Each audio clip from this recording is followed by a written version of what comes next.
جو اللہ کو یاد رکھتے ہیں کہ ٹینشن میں آپ کی کیلکولیشن غلط ثابت ہو سکتی ہے, آپ کہہ رہے ہو میری کم آمدن, یہ مسائل یہ مسائل یہ مسائل, تو بھائی اللہ ہے نا, وہ بیٹھا ہوا ہے.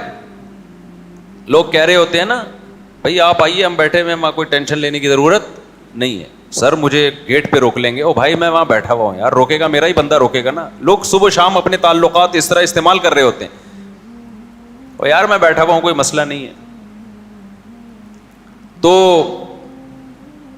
تو یہ بات بھی اللہ کے بارے میں جب تک دماغ شریف میں, کھوپڑی شریف میں نہیں بیٹھے گی کہ اللہ بھی عرش پہ بیٹھا ہوا ہے, وہ سارا نظام دیکھ رہا ہے, وہ غافل تھوڑی ہے اپنے بندوں سے بھائی. اب 1000 سال پہلے لوگ ٹینشن لیتے کہ یار آبادی اتنی اسپیڈ سے, اس وقت تو بہت اسپیڈ سے بڑھ رہی تھی آبادی, یار اتنی اسپیڈ سے بڑھ رہی ہے, ایک فی کس اتنے بچے, پھر ان بچوں کے بچے, پھر ان بچوں کے بچے, ابے بھائی یہ کیا ہو جائے گا, تو دنیا کیا ہو جائے گی, برباد.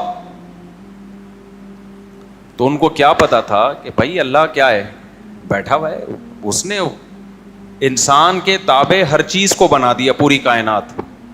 اس لیے انسان کو یہ رائٹ دے دیا کہ وہ ہر چیز کو اپنے کنٹرول میں لے سکتا ہے, لیکن وہ انسانوں کو اپنے کنٹرول میں نہیں لے سکتا.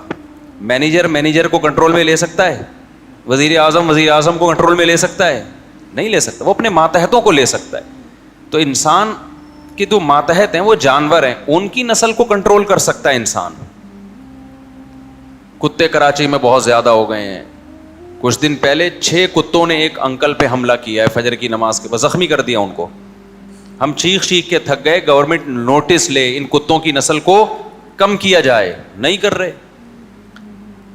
لیکن ہر تھوڑی دیر میں آپ بورڈ, 2 بچے 2 ہی اچھے. انسانوں کی نسل کو کیا کیا جا رہا ہے, کنٹرول, جبکہ انسان کا انسان پہ اللہ نے کنٹرول نہیں رکھا کہ یہ میرا کام ہے, یہ تمہیں اس میں ٹینشن لینے کی ضرورت نہیں ہے, یہ میرا کام ہے. تم تھوڑی خدا بن کے کائنات پہ حکومت کرنا ہے. تمہیں جن چیزوں کو میں نے مسخر کر دیا تمہارے لیے, مسخر کا مطلب تمہارے کام میں لگا دیا, تم اپنے حساب کتاب سے ان کی نسل گھٹا بھی سکتے ہو, بڑھا بھی سکتے ہو. بہت سے جانوروں کی نسلیں انسان نے گھٹائی ہیں اور بہت سو کی بڑھا دی, دونوں ٹھیک ہیں. کسی مفتی نے نہیں کبھی کہا ہوگا کہ جی ناجائز ہے. ہمارے نبی نے بھی کتوں کو مارنے کا حکم دیا جب مدینہ میں کتوں کی تعداد بہت زیادہ ہو گئی تھی, تو آپ نے حکم دیا کتوں کو قتل کرو. تو صحابہ نے اتنے کتے مار دیے کہ جو مسافر اپنے ساتھ حفاظتی کتا لے کے آتا اس کو بھی قتل کر دیتے. تو نبی نے فرمایا ما لکم وللکلاب, صحیح مسلم کی حدیث, تمہیں کیا ہو گیا, کتوں کے پیچھے پڑ گئے ہو بھائی, یہ بھی اللہ کی ایک مخلوق ہے. مطلب یہ تھا کہ نبی نے کہا کہ میرا مطلب یہ نہیں تھا کہ نسل ختم کر دو, مطلب کیا تھا بھائی کتے زیادہ ہو گئے, تعداد تھوڑی ان کی کم کر دو. جنگل میں تو اللہ نے خود ہی ایک سسٹم رکھا ہوا ہے نسلوں کے کنٹرول کرنے کا, شہروں میں انسان نہیں کنٹرول کرنا ہے نا, جنگل میں جانوروں کی نسل کنٹرولنگ سسٹم پہلے سے اللہ نے بنایا ہوا ہے. ماہرین یہ کہتے ہیں کہ اگر جنگل میں ہرن کو کھانے والے درندے شیر چیتے نہ ہونا تو اتنے ہرن 12 سنگے پیدا ہو جائیں کہ جنگل کی گرینری ختم کر دیں. وہ سمجھ رہے ہو کہ نہیں سمجھ رہے, ساری جنگل کی گرینری کی ایسی کی تیسی, وہاں اللہ نے نظام بنایا, شیر بھی پیدا کیا, وہ کھا لیتا ہے ہفتے میں 1 آدھ, تو نسل کیا رہتی ہے کنٹرول میں. خرگوش اتنی اسپیڈ سے بڑھتے ہیں کہ جنگلوں میں اگر خرگوش کو کھانے والے کتے اور بھیڑیے اور شیر نہ ہوتے تو خرگوش ہی خرگوش ہوتے پوری دنیا میں, اتنی اسپیڈ سے ان کی نسل بڑھتی ہے. اور وہ سارے کھیتوں کی ایسی کی تیسی کر دیتے. آسٹریلیا میں خرگوشوں کا تجربہ ہو چکا ہے. ایک آسٹریلین آیا یہاں سے خرگوش لے گیا کہ یار آسٹریلیا میں خرگوش نہیں ہے, خرگوش بھی ہونے چاہیے. وہ خرگوش اتنے پہلے وہ ان کی فصلیں چٹ کر جاتے تھے. حکومت مارتے مارتے تھک گئی, نہیں مر رہے تھے, پھر بڑھ جاتے. بالآخر کوئی ایسی میڈیسن, ایسی دوائیں ایجاد کی گئی ہیں کہ ایک جوڑا بھی زندہ نہیں چھوڑو, پوری نسل ختم کی انہوں نے. پھر تحقیق کی ان کے ماہرین نے کہ پوری دنیا میں خرگوش ہیں, ہمارے یہاں کیا مسئلہ ہے بھائی, اتنی بڑھ گئی نسل کے کھیت چٹ کر جاتے ہیں سارے. یہ تو پتا چلا کہ دنیا میں جہاں بھی خرگوش پایا جاتا ہے اللہ نے وہاں اس کو کھانے کے لیے درندے بھی اس جنگل میں اسی حساب سے پیدا کیے. ہم نے خرگوش تو لا کے چھوڑ دیے, اس کو کھانے والے درندے نہیں چھوڑے ہم نے. یہ خدا کا بنایا ہوا نظام ہے. مچھلیوں کو دیکھ لو آپ, یہ میں بتا رہا ہوں آپ کو, توکل اللہ پہ اعتماد اور توکل سمجھا رہا ہوں آپ کو. مجھے خرگوش اور گدھے گھوڑے کی مثال سے کیا سمجھانا ہے بھائی, لیکن مقصد بتانے کا یہ ہے کہ جس نے کائنات کو بنایا وہ غافل نہیں ہے. اور ہم لبرل ہو گئے ہیں, ایسے لبرل ہو گئے ہیں کہ بس بالکل اس سے غافل ہو گئے کہ خدا تو ہے ہی نہیں ہے, سب کچھ ہم نے ہی کرنا ہے. سمجھتے ہو کہ نہیں سمجھتے ہو؟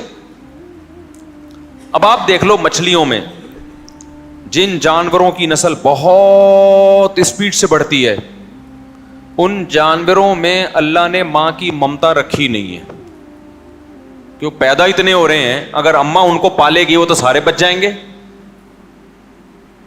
اب مچھلی ایک ایک ٹائم پہ ہزاروں انڈے دیتی ہے.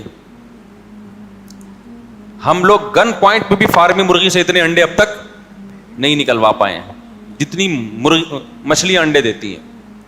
ہزاروں انڈے دے گی, کیا کرتی ہے انڈے دیتے ہی پہلے اپنے انڈے خود کھائے گی, پھر جب اس سے بچے نکلتے ہیں نا اپنے بچے کھانا شروع کر دیتی ہے, کیونکہ وہ ہزاروں اگر بچ گئے وہ تو نسل اتنی پہلے کی سمندر میں پاؤں رکھنے کی جگہ نہیں ہوگی بھائی, ان مچھلیوں کو خوراک کہاں سے ملے گی؟ خدا نے ایسا نظام بنایا بھائی اتنی اسپیڈ ہے تو اب ماں کی ممتا ختم. میں نے ایکویریم میں مچھلیاں پالی ہیں, وہ گولڈن فش تھی نا, ایک دن اس نے اتنے بچے دیے, اتنے بچے سب کھا گئی. تو چند ایک بچے ہم بچا سکے, اتنی اسپیڈ سے کھانا شروع کرتی ہے نا, تبھی ان کو فوراً بچوں سے الگ کرنا پڑتا ہے, فوراً بچوں سے کیا کر دو الگ. تو یہ اللہ کا بنایا ہوا نظام ہے. اور جن جانوروں کی نسل بہت اسپیڈ سے نہیں بڑھتی ان کے دل میں اللہ نے بچے پالنے کا جذبہ زیادہ رکھا ہے کہ تھوڑے ہوں لیکن وہ پل جائیں. تو یہ سب کنٹرول کس کی طرف سے ہے؟ اللہ کی طرف سے. اور پھر اللہ نے انسان کے بھی تابع بنا دیا, کہا کہ تم بھی کنٹرول کر سکتے ہو, دخل اندازی کر سکتے ہو, نسل کو کم بھی کر سکتے ہو اور بڑھا بھی. تم سمجھتے ہو کہ بھئی جتنے انڈے مرغیاں دے رہی ہیں وہ ہماری ضرورت کے لیے کافی نہیں ہے, تو ہم خود سے بھی مرغیوں سے انڈے نکلوائیں گے. تو ہم نے کیا کیا, کراس بریڈنگ کر کر کے اور مختلف قسم کے انجیکشن لگا کے مرغی روز پابندی کے ساتھ انڈا دے رہی ہے, ریٹائرمنٹ تک انڈا دیتی رہتی ہے, اور ان کی نسلیں اور زیادہ بڑھا دی ہم نے. نہ بھی بڑھاتے نا تو بھی دیسی مرغی اتنی تھی کہ وہ ہماری ضرورت کے لیے کافی ہو جاتی. یہ خوب اچھی طرح بات سمجھ لو. یہ جو بہت سے لوگ کہتے ہیں نا کہ فارمی مرغی نہ ہوتی تو اب دیسی مرغی تو انسانی آبادی کی ضرورت پوری نہیں کر سکتی, بالکل غلط بات ہے. یہ بالکل ایسے ہے جیسے کراچی میں ہم جب بھی چاہیں جہاں سے چاہیں ہمیں سمندری مچھلی وافر مقدار میں مل جاتی ہے, لیکن یہ کہہ کے مچھلی کی فارمنگ کو فروغ دیا گیا کیونکہ تاجروں کے لیے وہ آسان ہے, اس میں تیزی سے تاجروں کا فائدہ سمندر میں کم ہے, مچھلی کی فارمنگ میں زیادہ. اب تاجروں کا فائدہ چونکہ اس میں زیادہ تھا, اب لوگ آہستہ آہستہ آ رہے ہیں فارمی مچھلی کی طرف. نتیجہ کیا نکلے گا, مارکیٹ میں فارمی مچھلی اتنی زیادہ پھیل جائے گی کہ لوگ پھر کل یہ بات کرنا شروع کر دیں گے کہ سمندر کی مچھلی انسان کی خوراک کے لیے کافی نہیں تھی تو یہ فارمی مچھلی نے آگے کمی پوری کی ہے, حالانکہ ایسا بالکل بھی نہیں ہے. ہوگا یہ کہ جب تجارت اس میں لوگوں کو زیادہ آسان نظر آئے گی تو سمندر کی ٹینشن لینا لوگ چھوڑ دیں گے, سوائے جو لینڈ لارڈ لوگ ہوں گے جو اب جیسے دیسی مرغیاں کھاتے ہیں تو اب دیسی مچھلیاں ملا کریں گی ونس اپون اے ٹائم. اس لیے میں آپ سے کہہ رہا ہوں کہ دیسی پر رہو, فارمی پر مت آؤ, تاکہ وہ جو بزنس سمندر کا چل رہا ہے نا, یا جو جا کے دریا سے شکار کر کے پکڑتے ہیں, وہ بزنس ترقی کرتا رہے. اس لیے فارمی سے نکالو اپنے آپ کو. وہ جو مچھیرے بیچارے ایک ایک مہینہ جا کے محنت کر کے لاتے ہیں ان کا کاروبار ٹھپ ہو جائے گا. وہ بھی یہی کرنا شروع کر رہے ہیں اب کہ یار ہم جا کے ایک ایک مہینہ سمندر میں اتنی ٹینشن اٹھاتے ہیں تو بہتر نہیں ہے کہ ہم ایک تالاب بنائیں اور دے دنادن مچھلیاں ہی مچھلیاں. اس لیے کوشش کس کو کرو, وہی ہم گاؤں دیہاتوں میں رہیں, جب چاہو آپ کو دیسی مرغی ملتی ہے کیونکہ مرغیوں کی نسل بڑی اسپیڈ سے بڑھتی ہے. تو خیر اصل بات کی طرف میں آتا ہوں. تو اللہ میاں نے جانوروں کا تو کنٹرول کس کو دے دیا, انسان تو مقصود کائنات ہے, وہ ایک دوسرے کو اپنے کنٹرول میں نہیں لے سکتا. وہ صرف اتنا کر سکتا ہے کہ آپ کا کوئی بزنس ہے تو آپ نے کسی کو ملازم رکھ لیا تنخواہ پہ, تو اس حد تک آپ اس کو اپنا ماتحت بنا سکتے ہیں اس ایگریمنٹ کے تحت کہ بھئی آپ نے ایگریمنٹ کیا اتنے بجے آفس آئیں گے, اتنے بجے آفس سے آپ گھر جائیں گے, اس کی میں آپ کو تنخواہ دوں گا, تو تنخواہ دے رہا ہوں تو معاہدے کے آپ پابند ہیں. اس حد تک تو انسان انسانوں کا پابند اور تابع ہے, ورنہ حقیقت میں انسان کسی کا غلام نہیں ہے. اس پر حکومت کا حق کس کو ہے؟ خدا کو ہے. لہذا انسان کو یا کسی گورنمنٹ کو قطعاً اجازت نہیں ہے کہ وہ کسی جوڑے کو یہ کہے کہ آپ کے 2 بچے ہونے چاہیے, تیسرا نہیں ہونا چاہیے, چوتھا نہیں ہونا چاہیے. یہ اتنی بڑی غلامی ہے نا انسانوں کی کو غلامی میں لانا, کہ ایک مرد کی, ایک عورت کی چاہت ہے کہ میری نسل بڑھے اور مجھے بڑھاپے میں سہارا ملے. اس میں گورنمنٹ سے آپ پرمیشن لے رہے ہیں کہ وہ آپ کو بتائے گی.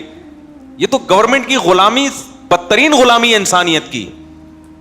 اور یہ میں آپ کو بار بار ایک بات کہتا ہوں کہ دنیا میں جتنے لبرل لوگ ہیں نا, یہ لبرل حکومتیں ہیں, یہ سیکولر حکومتیں ہیں, ان کے خدا کا واسطہ لیبل پہ مت جاؤ. یہ انسانوں کو غلام بنانے کی تحریکیں ہیں. لیبل ہے انسانوں کو آزاد کرنا, لیبل ہے. حقیقت میں یہ آزاد نہیں کر رہے, یہ انسانوں کو کیا بنا رہے ہیں؟ غلام بنا رہے ہیں. نہیں ہے یہ بات سمجھ میں؟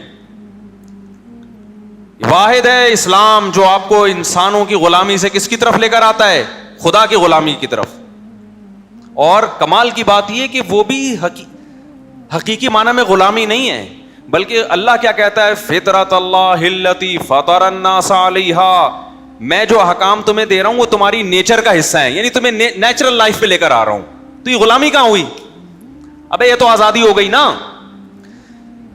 اسلام لیبل غلامی کا لگا رہا ہے, لیکن اس غلامی کے نام پہ دے آزادی رہا ہے. اور سیکولر طبقہ لیبل آزادی کا لگا رہا ہے, بنا غلام رہا ہے. چائنا والے سارے غلام ہیں جن کو 2 کے بعد تیسرا بچہ پیدا کرنے کی اجازت نہیں ہے. یہ غلام ہے نا ریاست کے. کتنا بڑا حق مار لیا بھائی گورنمنٹ نے ان کا. سب گورنمنٹ کے آگے جھکے ہوئے. سمجھ میں آ رہی ہے بات کہ نہیں آ رہی ہے؟ سارے پابند ہیں.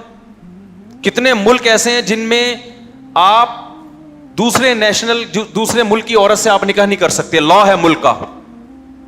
اسلام آپ کو اس غلامی سے کیا کرتا ہے؟ نکالتا ہے. پوری دنیا میں احل لکم ما وراء ذالکم, صحیح ہے نا, چند مخصوص عورتیں جو آپ کی محرم ہیں, محرم, ان کے علاوہ سب سے کیا کرو؟ نکاح کر سکتے ہو. تو غلام کون بنا رہا ہے آپ کو؟ ریاستیں بنا رہی ہیں, یہ لکیریں کھینچ دی ملکوں کی, یہاں سے وہاں آپ نکاح نہیں کر سکتے. بہت سارے ملک ایسے ہیں, آپ کی نیشنلٹی کینسل اگر آپ نے فلاں ملک کی خاتون سے نکاح کر لیا, اگر فلاں ملک نے فلاں ملک سے کر لیا, تو وہ تو غلام بنا رہے ہیں آپ کو. اسلام کی جو پابندیاں ہیں نا, وہ پابندیاں ہیں جو انسان کو اچھا انسان بننے کے لیے ضروری ہیں. ریاستوں کی پابندیوں کی یہ نوعیت نہیں ہوتی. ریاستوں کی پابندی کی یہ نوعیت ہوتی ہے کہ اکنامکلی ہم ترقی کریں بس. اور لیبل بڑے اچھے اچھے لگائے جاتے ہیں. کتنے چائنا میں لوگ ایسے ہیں جنہوں نے ملک چھوڑا, ان کو زیادہ اولاد چاہیے تھی. انہوں نے کہا یار اس ملک میں رہ کے ہمیں اولاد نہیں مل سکتی. انہوں نے ملک چھوڑ کے ہجرت کر لی دوسرے ملکوں میں, اور دوسرے ملکوں میں جہاں گئے یورپ میں, تو وہاں جا کے انہوں نے نسل بڑھائی. آپ سمجھتے ہو چلو یورپ میں آزادی, وہ آزادی نہیں ہے بھائی, وہ بھی غلامی ہے. وہ غلامی اس لیے کہ انہوں نے جو آپ کو اجازت دی ہوئی ہے کہ 2 سے 4 آپ پیدا کر سکتے ہیں, وہ بھی اپنے مفاد میں دی ہوئی اجازت. جس دن ان کو لگا کہ اس سے ملک کو نقصان ہو سکتا ہے, یا نقصان نہیں لیکن ترقی میں نقصان تو آبادی بڑھنے سے ہوتا ہی نہیں ہے. معیشت بہت اوپر جانے کے بجائے جتنا ہم لے جانا چاہتے ہیں وہاں نہیں جائے گی, تو وہ بھی پابندی لگا دیں گے. سمجھ میں آ رہی ہے بات؟ تو آزادی تھوڑی ہے بھائی. اسلام میں آزادی ہے.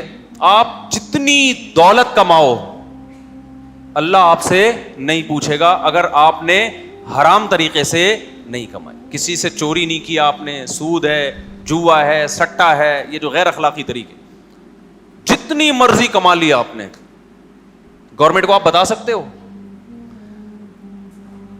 بولو نا. گورنمنٹ کو چاہے دنیا میں کوئی بھی کنٹری ہو, یہ آپ سمجھ لو, جو لوگ دنیا میں جس ملک کو اپنی دولت بتاتے ہیں نا, وہ پھر پورا ٹیکس دیتے ہیں 40%, 50%, پھر کہتے ہیں ہم یہاں سیو ہیں. ابے آدھی تنخواہ دے کے تو سیو ہو گیا, تو کون سا تیر مار لیا؟ سیو تو یہ ہوتا کہ 1 روپے بھی تیرا خرچ نہ ہوتا, اور تو یہ سمجھتا کہ یہ سارا پیسہ میرا ہے, مجھ پہ کوئی ہاتھ اٹھانے والا, کوئی ٹیڑھی نگاہ دیکھنے والا نہیں ہے. گورنمنٹ میری محافظ ہے اللہ کے حکم کے مطابق, وہ میری حفاظت کر رہی ہے. حکومت کا کام کیا ہے؟ لوگوں کے مال کی حفاظت کرنا. جب گورنمنٹ نے آدھا ٹیکس لے لیا تو حفاظت کہاں کی؟ ابے نہیں آ رہی سمجھ میں. یہ ایسا ہی ہے جیسے محلے میں جب چھوٹے موٹے بدماش ہوتے ہیں نا, وہ پرس چھین لیا, وہ بٹوا چھین لیا, وہ فلانا چھین لیا, وہ یہاں سے چھین لیا, جب بڑا بدماش آتا ہے امن ہو جاتا ہے. آپ دیکھ لو بہت سے علاقے کراچی میں نام نہیں لوں گا کیونکہ میں ان بدماشی نہیں, دشمنی نہیں بول سکتا میں ان سے. کراچی میں بعض علاقے ایسے ہیں کہ جہاں چھوٹی موٹی چوریاں چکاریاں بہت تھیں, جب محلے کا بڑا بدماش آیا نا, اس نے علاقے میں امن قائم کر دیا, لوگ سکون میں آ گئے. کیوں قائم کیا؟ اس نے بولا جب ہم دادا ہے, ہم محلے کا بدماش ہے, تو ہر دکان اتنی پرچی باندھی اس نے کہ اتنا ہمیں بولو دے دیا کرو, اتنا ہمیں دے دو, باقی پھر کوئی تمہاری طرف آنکھ اٹھا کے دیکھے. تو لوگوں نے کہا چلو جو روزانہ ہمیں 10-50 روپے کے وہ جو ایک دینا پڑ رہا تھا, اس سے بہتر نہیں مہینے کے 1 لاکھ روپے باندھ دو, ٹھیک ہے نا, اس سے سکون تو ہو گیا نا. تو آپ نے کیا کرنا شروع کر دیا؟ دینا شروع کر دیا. پھر اس نے اپنا نام رکھ لیا کہ میں دنیا میں امن پھیلا رہا ہوں. آپ کہہ سکتے ہیں گورنمنٹ اس طرح نہیں کرتی, وہ ڈاکو تو اپنے لیے لے رہا ہے, حکومت تو پبلک کے لیے لیتی ہے. حکومت کس کے لیے لیتی ہے؟ پبلک پہ خرچ کرے گی. دیکھو ظلم کسے کہتے ہیں؟ 2 خرابیاں ہوتی ہیں سیکولر اسٹیٹس میں, 2 بڑی بڑی خرابیاں ہیں. نمبر 1, ان کے پاس ریزرو مال بہت سے بھی زیادہ ہوتا ہے. گلک میں جو انہوں نے جمع کر کے رکھا ہوتا ہے نا, جس کے ہوتے ہوئے ان کو ٹیکس لینے کی ضرورت نہیں ہوتی, وہ بہت زیادہ ہوتا ہے. اس کے بعد لوگوں سے لوگوں کی ضرورت کے لیے لینا ظلم ہے یا نہیں ہے؟ یہ آپ نے جو گلک کو توڑو نا اپنا, یہ جتنے بڑے بڑے کنٹریز ہیں نا جن کو ہم سمجھتے ہیں بڑی ایک فلاحی ریاستیں ہیں, یہ ان کے جو ریزرو ہیں, ان کے جو گلک میں جو انہوں نے سنبھال کے رکھا ہوا ہے, وہ اتنا زیادہ ہے کہ آپ کی سوچ ہوگی